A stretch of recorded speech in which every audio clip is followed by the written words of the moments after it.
नागपुरात जलजीवन मिशनच्या कंत्राटदारांनी प्रलंबित मागण्यांसाठी तीव्र अर्धनग्न आंदोलन सुरू केले आहे। गेल्या 2 वर्षांपासून रखडलेला 100% निधी तात्काळ मिळावा, पूर्ण झालेली कामे जशी आहेत तशी हस्तांतरित करावी आणि विनाशर्त निधीचे वितरण करावे या प्रमुख मागण्या कंत्राटदारांनी केल्या आहेत। शासकीय कंत्राटदार संघटनेच्या वतीने संविधान चौक ते मुख्यमंत्री सचिवालय असा मोर्चा काढण्यात आलाय। निधी द्या, न्याय द्या अशा घोषणा देत आंदोलकांनी शासनाचे लक्ष वेधले। मागण्या मान्य न झाल्यास आंदोलन तीव्र करण्याचा इशाराही देण्यात आला आहे। अपनी मांगे हम अपनी मांगे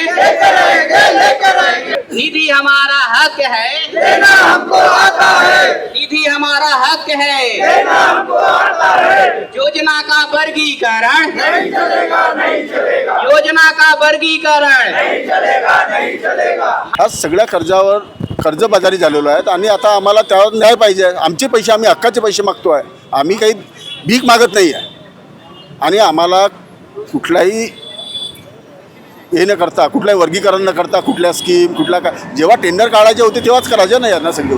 आता कशाला? आता फक्त आम्हाला पैसे पाहिजे आहे।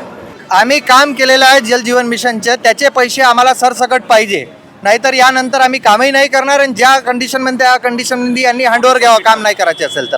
ही आमची शासनापासून विनंती आहे। 20 ऑगस्टच्या नंतर आम्ही आझाद मैदानला बसण्याचं ठरवलेलं आहे आमच्या महाराष्ट्र शासन कॉन्ट्रॅक्टर संघटनेने।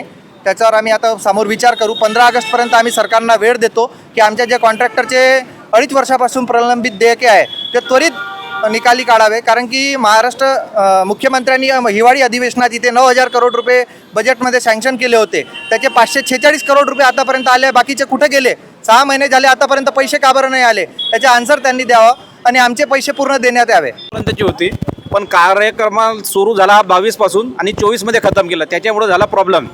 आम्हाला पैसे पाहिजे, आमचे काम पूर्ण झालेले आहे। लोकवाहिनी मीडियासाठी सचिन झोडापे यांची रिपोर्ट, नागपूर।